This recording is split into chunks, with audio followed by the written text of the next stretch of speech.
podamos alabar al Señor con todos los que tenemos en nuestros himnarios. Personalmente, este último canto de una mañana es un canto que me llega a mi corazón, ¿verdad? Yo creo que muchos nos identificamos con él, pero bueno, cada uno tiene algún canto especial seguramente que le es de bendición. Vamos a abrir nuestras Biblias, por favor. Si gustan, aquí adelante hay un lugar, hay dos lugares en las bancas de adelante.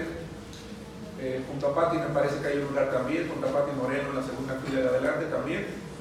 Vamos a abrir nuestras Biblias, por favor, hermanos, en el libro de Proverbios. Vamos a prepararnos para la meditación de esta tarde.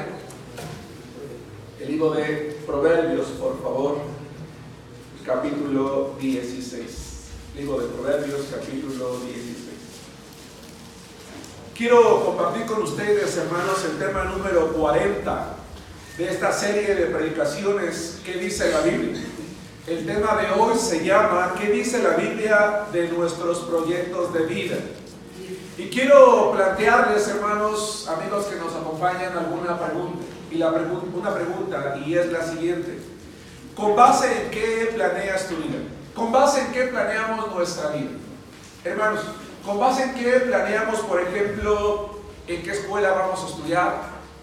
¿Qué profesión vamos a elegir para nuestra vida? ¿Qué trabajo anhelamos? ¿Qué negocio vamos a abrir? ¿Con quién vamos a iniciar una relación sentimental? ¿Con quién nos vamos a casar? ¿Cuántos hijos vamos a tener? Etcétera. Cada uno de nosotros individualmente, como seres humanos, tenemos un proyecto de vida. Algunos lo planeamos, algunos no. Sin embargo, todos tenemos un proyecto de vida. ¿Por qué? Porque en la medida en la que Dios nos conceda años de vida, nosotros vamos a lograr o vamos a alcanzar diferentes cosas. Insisto, algunos no lo planeamos, algunos sí, pero lo ideal es que todos lo hagamos, es decir, que todos lo planeemos y que tengamos un proyecto de vida. De hecho, me llama la atención, hermano, recuerdo que cuando mis hijos eran adolescentes, si mal no recuerdo, fue en la secundaria, cuando una de las tareas era elabora tu proyecto de vida.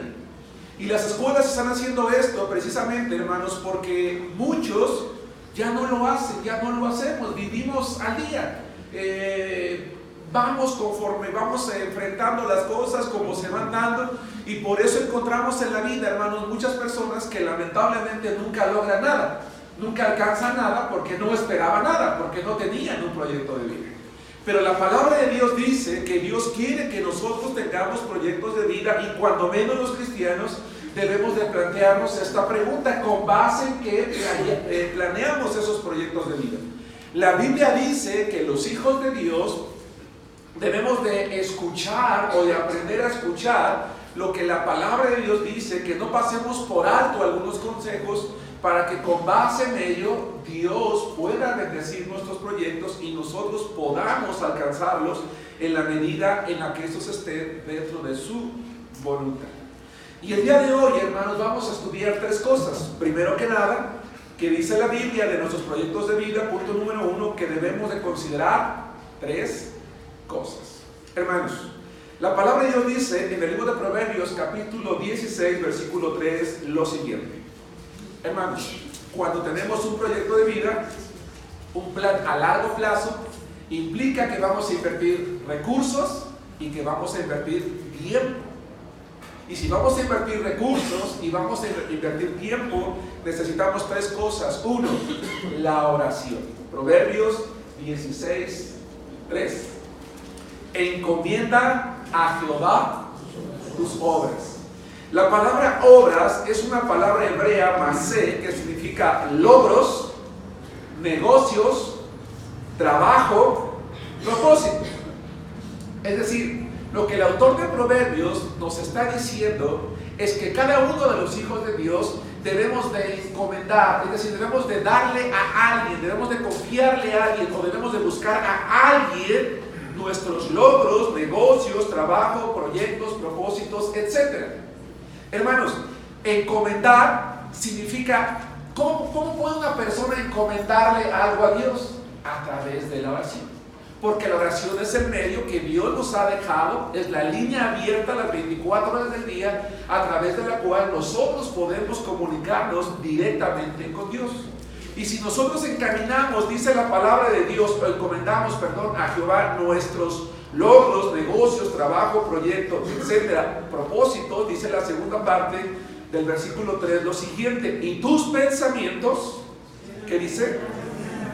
Es decir, tus propósitos se van a afianzar. Cuando dice tus propósitos serán afirmados, significa, hermanos, que tus propósitos van a estar bien arraigados, bien afianzados, que existe la posibilidad de tener éxito. Hermanos, ¿cuándo es necesaria la oración en la vida del cristiano? Es pregunta. ¿Cuándo es necesaria la oración en la vida del cristiano? Siempre. La pregunta realmente es demasiado obvia, demasiado sencilla.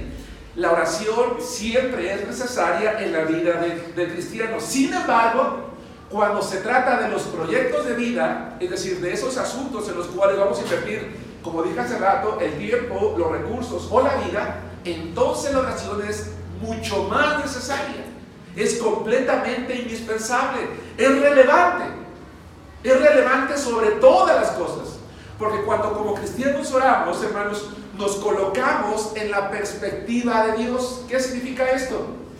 Que cuando nosotros oramos y entendemos que la oración es relevante para nuestros proyectos de vida, implica que entonces yo voy a colocar aquello que yo voy a hacer dentro de la voluntad de Dios. Si yo me pongo en perspectiva con Dios, significa que yo voy a ver las cosas como Dios las ve. Voy a esperarlas como Dios las esperaría y las voy a alcanzar con base en los principios que Dios ha establecido para mí, para que yo alcance cualquier propósito en la vida. Porque hay personas que han alcanzado sus propósitos, pero a través de medios incorrectos, a través de recurrir a la corrupción, a la maldad, al engaño, al hurto o al fraude. No sé si me explico. Pero cuando yo me coloco en la perspectiva de Dios a través de la oración, entiendo entonces que yo voy a hacer aquello que está de acuerdo a los principios que Él me ha dado. Ahora bien, ¿cuándo empieza la oración? La oración, hermanos, no empieza cuando mi proyecto ya va a empezar. La oración inicia cuando en mi mente surge la idea. ¿Sí me explico? Cuando tengo la idea de que voy a hacer algo, Señor, tengo la edad adecuada, y honestamente a mí me gustaría tener un chico o una chica con quien tener una relación de noviazgo. Señor, tengo tanto tiempo con mi relación de noviazgo, Señor, y estoy considerando que ya es tiempo de poder casarme. Señor, tengo los recursos y me gustaría abrir un negocio. Me gustaría, Señor, elegir esta carrera profesional, etc. Cuando la idea nace en mi mente y en mi corazón, yo debo de empezar a orar anticipadamente, ¿sí me explico? Para yo ir tomando las decisiones adecuadas delante de Dios, de tal manera que la oración empieza cuando la idea nace, en la medida en la que se va desarrollando en mi mente, en mi corazón, ¿sí? Y la puedo llevar a la práctica. ¿Para qué? Para que entonces yo sea un cristiano, una cristiana que siempre esté dependiendo de Dios, y no hasta que me dé cuenta que no me alcanzaron los recursos, o que no pude, o que ya perdí el control, o que las cosas no salieron como yo las planeé, y entonces quiero que Dios arregle lo que yo no hice bien al principio. Porque la Biblia de hecho enseña eso, que el hombre toma decisiones precipitadas y después culpa a Dios. Y dice Dios, ¿y por qué me culpas si ni siquiera pensaste en mí desde el principio? ¿Nos damos cuenta? Y por eso muchas veces nos andamos tronando los dedos. Un excelente consejo, hermanos, entonces, cuando yo tengo un proyecto de vida y lo voy a llevar delante de Dios, no es simplemente orar a Dios y decir, Señor, mira, te coloco este proyecto delante de tu presencia y si tú quieres, yo quiero, por favor, lograrlo. No, el mejor consejo es el siguiente: hagamos proyectos sin importar el área a través de los cuales pretendamos darle la gloria a Dios. Señor, ya voy a terminar la preparatoria dentro de un año. Es hora de que yo elija una carrera profesional. Señor, me gustaría estudiar quizás ingeniería, quizás psicología, quizás para abogado, quizás para arquitecto, quizás para médico, etcétera, etcétera. No lo sé. Señor, ¿de qué manera puedo yo glorificarte a través de mi carrera? En un año que yo salga, Señor, voy a elegir universidad y voy a elegir carrera en un año. ¿Cómo te podré glorificar? ¿A través de qué área del conocimiento yo te puedo glorificar? Y vas avanzando, y vas avanzando, y vas avanzando. Y resulta que te inclinas por X carrera. Señor, he decidido que esta carrera, porque me has dado una sabiduría, me has abierto las puertas, aplicado en cuanto a las habilidades, y esta es el área. Señor, aún no empiezo la carrera, pero yo te la consagro ya. ¿De qué manera te puedo ir glorificando a través de ella? ¿Sí me explico? Me voy a casar, voy a tener hijos, voy a hacer esto, el otro o aquello. Señor, ¿de qué manera te puedo glorificar? ¿Cómo puedo darte la honra a través de esto que yo voy a hacer? Voy a ver una tiendita, voy a entrar en esta empresa, voy a elegir esta institución. En cualquier cosa que nosotros hagamos en la vida, el único propósito como cristianos debe de ser uno. Es más, ¿a qué venimos el día de hoy, hermanos? ¿A qué venimos cada ocasión que nos reunimos como iglesia? A glorificar el nombre de Dios. Entonces la palabra de Dios dice que en mi proyecto de vida, lo primero que yo necesito es oración. Pero lo segundo que debo de considerar, hermanos, es la confianza en Dios. Con base en el libro de Salmos, capítulo 62, versículo 8, que dice lo siguiente. Vamos a leer 3 versos, si me hacen favor los hermanos de la izquierda, derecha para ustedes. Salmos 62, 8. Hermanos del medio, Proverbios 35a, es decir, únicamente la primera parte. Y hermanos de la derecha, el Salmo 37b, la segunda parte, aunque en este caso vamos a leerlo todo. ¿Ok? La segunda cosa, dice la palabra de Dios. ¿Qué dice la Biblia acerca de nuestros proyectos de vida? Bueno, primero que nada, punto número 1 que debemos de considerar, 3 cosas. La primera, ¿la qué, hermanos? La oración. Pero no hasta que ya no sé qué hacer, sino desde que la idea nace en mi mente y se va, en la medida que se arraiga en mi corazón, yo debo de empezar a orar a Dios. Hermanos, la confianza en Dios. Hermanos de la izquierda, vamos a leer todos juntos, unánimes, el Salmo 62, 8. Dice así la palabra de Dios: esperad en Él en todo tiempo, oh pueblos, derramad delante de Él vuestro corazón, Dios es nuestro refugio. Hermanos, dice, espera en Dios, confía en Dios. Sí, Señor, pero ¿cuánto tiempo?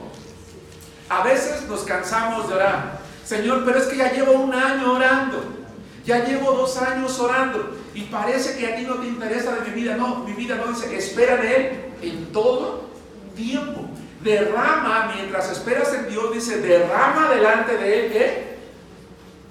¿Tú qué, hermanos? Corazón. ¿Y qué es eso si no? Oración.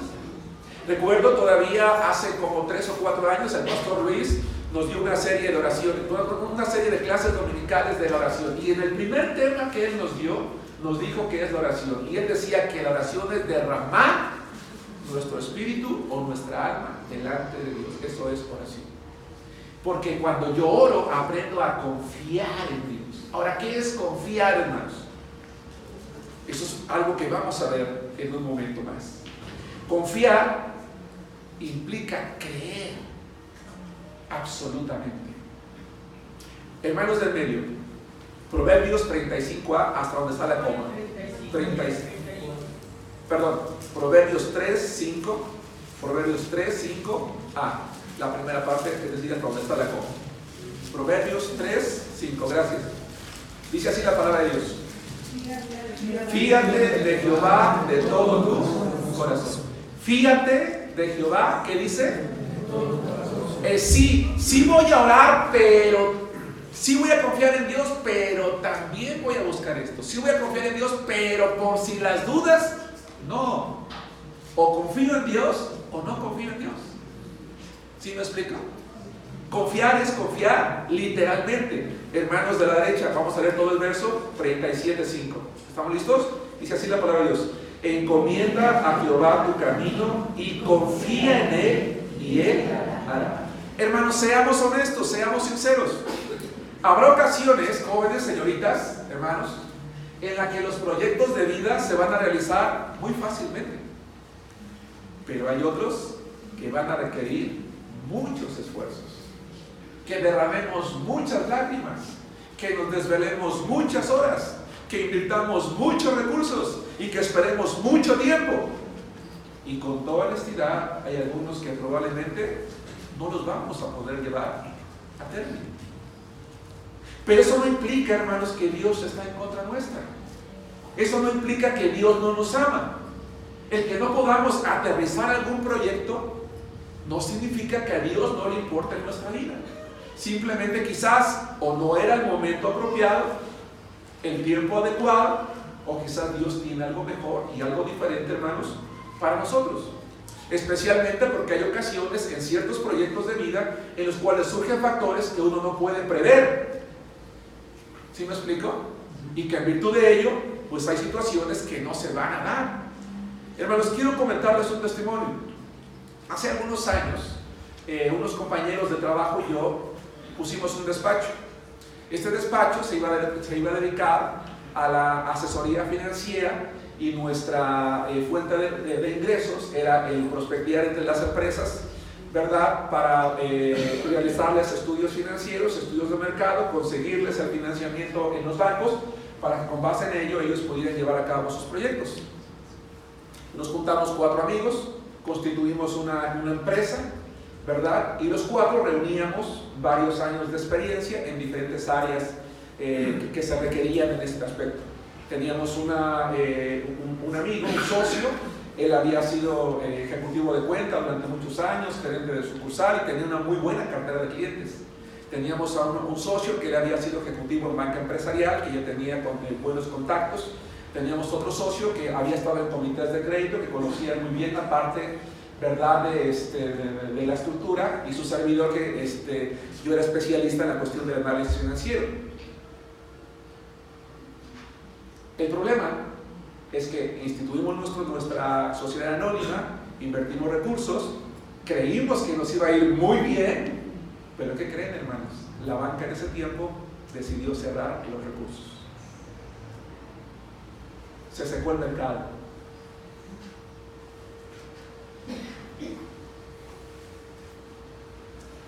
Bueno, la verdad es que tuvimos que soportar 2 años de pérdidas y después de 2 años dijimos, creo que no es adecuado seguir metiendo dinero. Visitamos empresas, visitamos clientes, pero no se dio. Hubo un momento en el que alguien nos presentó a un empresario del norte de la República y nos dijo, tengo entendido que ustedes colocan recursos. Le dijimos sí. ¿Y cómo está el mercado financiero? No, pues no hay. O sea, la banca no está prestando dinero. Y él nos dijo, yo les consigo el dinero. Yo se los consigo. Nada más que yo consigo un mínimo de $5 millones. La comisión de ustedes, ¿cuánto es? El 0.5. Ah, perfecto, está bien. Nosotros estamos dispuestos a que ustedes como intermediarios se lleven hasta el 1%. Échale números, hermanos, entre el 0.5 y el 1 de 5 millones. Y le preguntamos, ¿cuál es tu fuente? Un grupo de empresarios del norte de la República.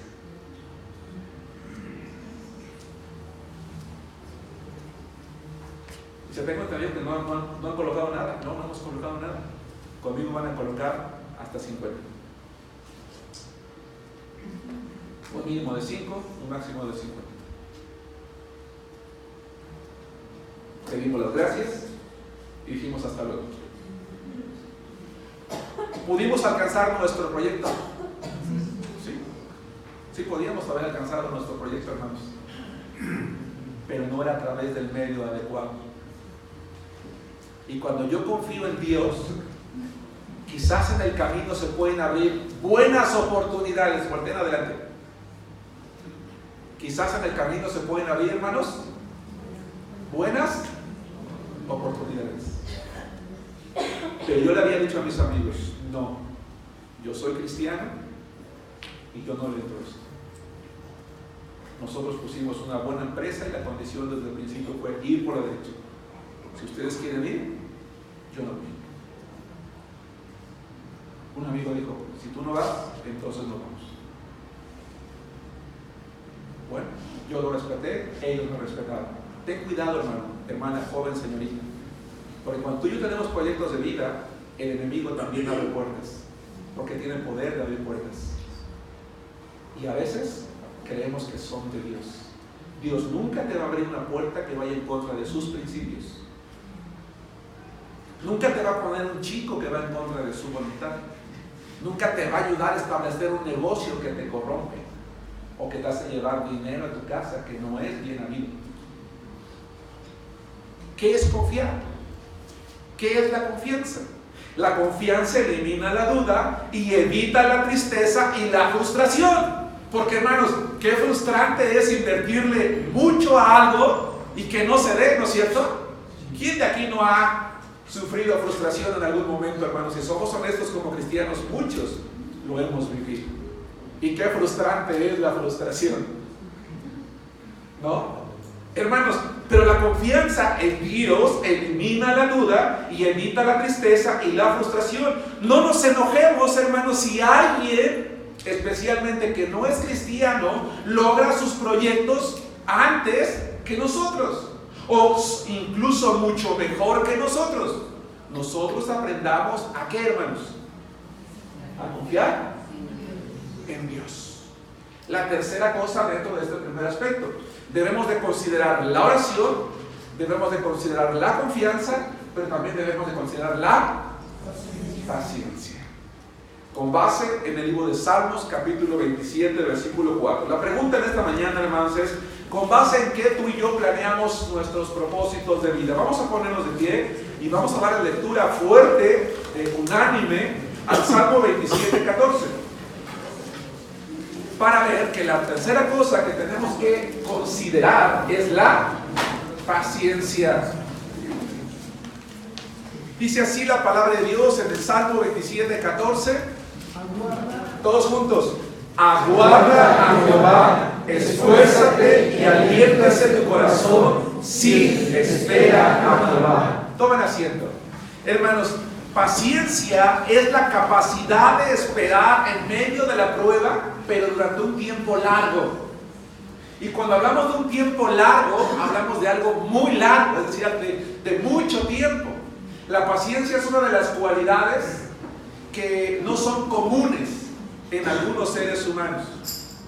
Recuerdo, viene a mi mente, perdón por el ejemplo que voy a poner, viene a mi mente, y los jóvenes no creo que hayan escuchado de Calimán, y si sí, pues quizás por ahí, por error, pero en mis tiempos existía un superhéroe que se llamaba Calimán.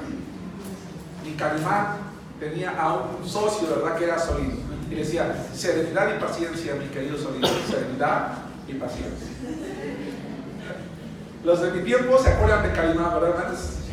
¿Se acuerdan de Calimán contra el Triángulo de la Muerte?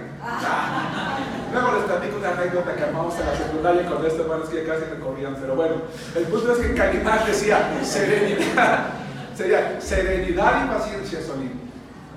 Mucha paciencia, decía este héroe. Dios quisiera que sus hijos fuésemos como el Solín o como Calimán, que practicáramos la serenidad y la paciencia. O como el del comercial, que voy a cobrar por los comerciales, ¿no? Que dice Dalai. ¿Sí lo han visto? Ya está uno alterado y todo ahí, ya no sabe qué hacer. Y Dalai. ¿Qué significa? Paciencia. Hermanos, y es que cuando perdemos la paciencia nos desalentamos. No, la palabra de Dios dice: esfuérzate, aliéntate, espera en Jehová. El tiempo, hermanos, siempre es un factor fundamental en todo lo que hacemos en la vida. Eso es un hecho. Y cuando el tiempo pasa, sentimos que las cosas ya no van a ocurrir. El cristiano es una persona que tiene que aprender a usar el tiempo, administrar el tiempo y esperar el tiempo correcto. ¿Por qué? Porque si no sabemos, hermanos, esperar el tiempo correcto, podemos echar a perder un gran proyecto. Va de nuevo. Si no sabemos tener paciencia, esperar el tiempo adecuado, podemos echar a perder un gran proyecto. O podemos precipitar las cosas por nuestra desesperación, y en el mejor de los casos que nos salgan bien, pero habitualmente salen mal. O en el peor, abandonar antes de tiempo. ¿Quién no ha visto esas imágenes en las que está una persona escarbando, verdad? Escarbando en una mina, y pierde la paciencia y decide irse, ¿no? Pero le faltaba un tramo pequeño para que encontrara el oro. Eso es lo que nos pasa muchas veces. Pensemos en un negocio nuevamente, hermanos. En un negocio que vamos a pensar va a prosperar. Pero la mayoría de negocios, hermanos, ¿qué presenta al principio de aquellos hermanos que son economistas y contadores y administradores? Pérdidas. ¿No es cierto? Un negocio habitualmente al principio presenta pérdidas. Eso es normal. Pero si yo no tengo paciencia, no voy a empezar a recibir ganancias. Pienso ya no en un negocio, en algo todavía más relevante, un matrimonio. En un matrimonio, cuando se empieza, no es una ley, pero en muchos, los primeros años son de pleitos. Y es común, es normal. Porque dos personas completamente extrañas, con principios distintos, con manera diferente de ver la vida, empiezan una etapa de reacomodo. Por eso es que los divorcios ocurren en los primeros años de vida, en el mayor de los casos. ¿Por qué? Porque alguien perdió la paciencia en lugar de esperar, en lugar de luchar, en lugar de alentarse, en lugar de esforzarse, en lugar de confiar en Dios. Si tú y yo al principio, cuando el proyecto de vida nació en nuestra mente y en nuestro corazón, empezamos a orar a Dios, entonces cuando vienen los momentos de prueba, no perdemos la paciencia y seguimos orando a Dios y luchamos lo necesario, nos esforzamos lo necesario, nos alentamos lo necesario. ¿Para qué? Porque sabemos que eso que se nos vino abajo lo podemos levantar de nuevo. ¿Con base en qué? En Dios. Pero a veces no queremos pagar el precio del esfuerzo, hermanos, y de la paciencia. Quienes hemos avanzado hablando del matrimonio y hemos llegado a años, sabemos que vale la pena o vale la pena esperar. Esforzarse y alentarse es algo que debe hacerse en Dios, confiando en Dios, esperando en Dios, en los tiempos de Dios, no los nuestros. Necesitamos ser más pacientes. 2. ¿Qué dice la Biblia acerca de nuestros proyectos de vida? 2. Que debemos evitar 2 errores. 1. Con base en Proverbios capítulo 3, versículo 5 en su segunda parte, aunque para comodidad lo vamos a leer todos juntos. Dice la Biblia que debemos de evitar 2 errores. Debemos de considerar 3 cosas. Debemos de evitar 2 errores. Dice la palabra de Dios en Proverbios capítulo 3, versículo 5, hermanos, lo siguiente. ¿Vamos bien, hermanos? ¿Sí me estoy explicando? Sí. Bien, dice la Escritura, todos juntos. Fíate de Jehová de todo tu corazón y no te apoyes en tu propia prudencia. El primer error, hermanos, que debemos de evitar es el siguiente. Confiar solo en nuestra inteligencia. Confiar solo en nuestra inteligencia. Confía de todo tu corazón en el Señor y no en tu propia inteligencia. No en lo mucho que sabes. Dice Proverbios 3:7, no seas sabio en tu propia opinión. No te creas más sabio que los demás, más sabio que Dios. Dice Proverbios 26:12, ¿has visto hombre sabio en su propia opinión? Más esperanza hay del necio que de él. O en otras palabras, más puede esperarse de quien reconoce que es tonto que de un tonto que se cree muy inteligente. Hermanos, hablemos de esto. Algunos cristianos nos creemos tan inteligentes, tan capaces, que decimos, yo no necesito orar a Dios. Yo no necesito buscar a Dios porque yo puedo solo. Peor aún, yo no necesito escuchar el consejo de nadie.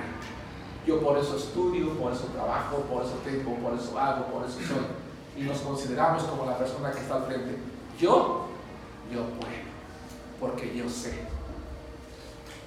Hermanos, tenemos que reconocer que ciertamente hay personas, hay cristianos con amplias habilidades y lo respetamos. Pero la Biblia dice que siempre debemos de confiar en Dios para que en el desarrollo de nuestros proyectos, escucha esto, para que en el desarrollo de nuestros proyectos no tengamos que recurrir a artimañas o a trampas con tal de salir a flote para demostrarles a los demás que sí podíamos. Porque cuando nos creemos muy buenos, muy capaces, muy inteligentes, muy independientes y que no necesitamos a Dios, tarde o temprano algo no va a salir bien. ¿Sí me explico? Pero no vamos a hacerle, no les vamos a dar el gusto a los demás de que se den cuenta de que nos equivocamos.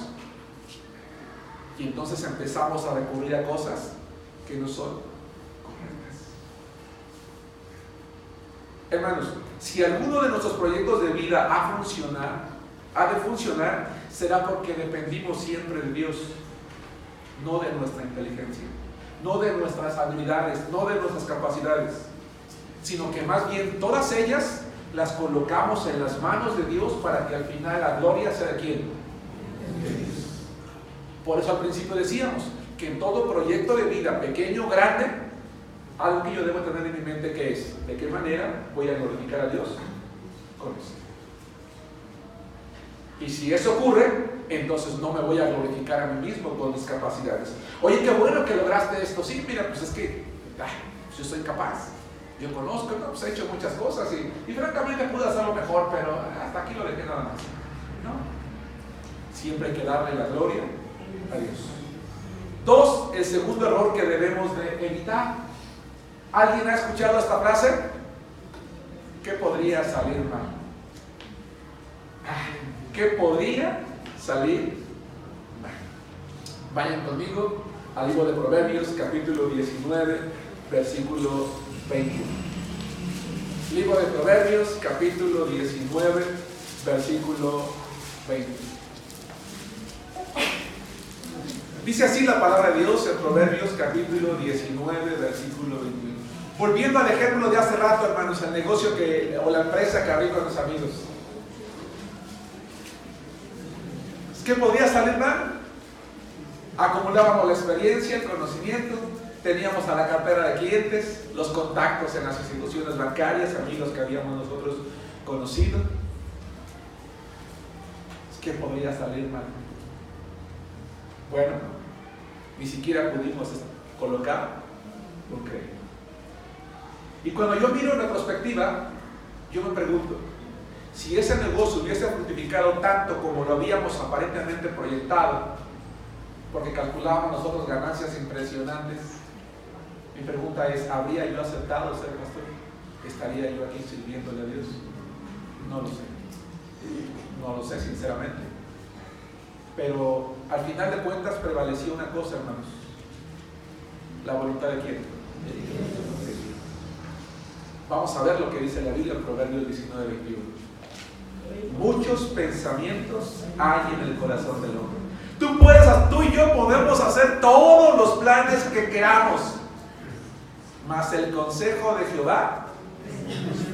Tú y yo podemos hacer todos los planes que queramos, pero al final de cuentas los propósitos de Dios son los que prevalecerán.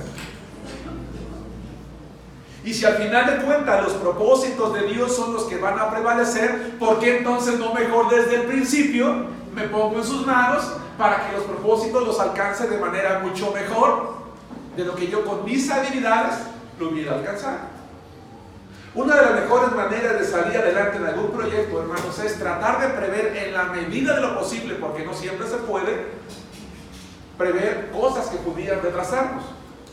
Nosotros, hermanos, no podíamos determinar que dada la situación de cartera vencida y Fobaproa y toda esta situación que se dio en ese momento, el gobierno iba a establecer que se cerrara la banca, que se cerraran los créditos, que se secara el mercado. Pero hay cosas que sí se pueden prever, hermanos. Y cuando alguien va a hacer un proyecto de vida, debe de pensar en esto: ¿qué puede salir mal? ¿Qué pasa si? ¿Qué si esto? ¿Qué si el otro? ¿Qué si aquello? ¿Por qué? Porque cuando yo trato de prever, voy a estar preparado. En todo proyecto de vida algo va a salir mal, hermanos, pero no significa que el proyecto no se puede dar. Pero si yo lo preveo, gracias. Si yo me preparo para saber cómo reaccionar, si tengo las medidas adecuadas, voy a saber qué hacer en el momento, hacia dónde ir, qué decisiones tomar, qué recursos hacer, etcétera, etcétera. No sé si me explico, hermanos. La falta de prevención, por otra parte, y el no saber cómo reaccionar, puede hacer que hasta el mejor proyecto se venga abajo. ¿Nos damos cuenta? Ese es el problema. Por eso es que siempre debemos de voltear a la palabra de Dios. Porque la palabra de Dios dice que yo puedo planear lo que yo quiera, pero que al final el propósito de Dios es el que va a prevalecer. Finalmente, podemos decir con base en este pasaje de la Escritura que nada depende de nosotros, hermanos. Ese es el problema. Nada depende de nosotros, sino de quién. Algunos lo aprendemos a la mala, pero si lo hacemos desde el principio, desde que nace en nuestro pensamiento, se va arraigando en nuestro corazón, vamos a entender que al final va a ocurrir una cosa. Hay 3 cosas que debemos de considerar. Hay 2 errores que debemos de evitar. Hay una cosa que debemos de esperar. Punto 3. Vayan conmigo a Isaías capítulo 26, versículo 3. 3 cosas que debo considerar, 2 errores que debo de evitar, y hay una cosa que debo de esperar. Me encanta Isaías capítulo 26, versículo 3, y si puedes, hermano, apréndetelo de memoria. Dice la escritura, dice así la palabra de Dios. ¿Hemos llegado? Vamos a leerlo fuerte todos juntos. Dice así la palabra de Dios: tú guardarás en completa paz aquel cuyo pensamiento en ti persevera, porque en ti ha confiado. Isaías capítulo 26, versículo 3 no habla de cualquier tipo de cristianos, hermanos. Isaías capítulo 26, versículo 3 no habla de personas como yo. Habla de personas con carácter firme. Habla de personas que siguen adelante, que perseveran, que se mantienen, que son un carácter establecido. Habla de personas cuyos pensamientos se concentran únicamente en ¿quién, hermanos? En Dios, porque dice que su pensamiento en ti persevera. A una persona que hace esto, ¿qué es lo que puede esperar de Dios, hermanos? Paz. Tú guardarás en completa paz a aquel cuyo pensamiento en ti persevera, porque en ti, ¿qué dice? Confía. Dice la Biblia, escucha Filipenses: por nada estén afanosos, sino sean conocidas sus peticiones delante de Dios en toda oración y ruego, con acción de gracias. Y la paz de Dios, que sobrepasa todo entendimiento, y la paz de Dios, que sobrepasa todo entendimiento, guardará vuestros corazones, sus corazones y sus pensamientos en Cristo Jesús. Vamos a unir 26.3 de Isaías, completa paz, y vamos a hablar, a unir Efesios capítulo 4, de una paz que sobrepasa todo entendimiento. Dice Dios: yo te voy a guardar completamente. La paz de Dios va a tomar el control de tu mente, va a tomar el control de tu corazón. ¿A través de quién? A través de Cristo. ¿Cómo nos sentimos, decía yo hace rato, cuando un proyecto no funciona? Enojados, frustrados. Es que Dios no me quiere, Dios no me ama, Dios no escucha mi oración, yo soy un fiel hijo, yo voy al templo, yo doy mi ofrenda, yo diezmo, yo participo, yo hago, yo, y a Dios no le importó mi vida. Me voy de la iglesia, me voy al mundo, porque Dios no me dio lo que yo quería. Oye, pero ¿te acordaste que en todos los propósitos en la vida, al final, lo que prevalece es el propósito de Dios? Tú le preguntaste a Dios al principio si con este proyecto de vida le agradaba, y le dijiste: Señor, ¿cómo te puedo glorificar? Es que le dije a Dios que si me ganaba la lotería le iba a dar el 50%, y ya tengo 5 años jugando y nunca me le he ganado.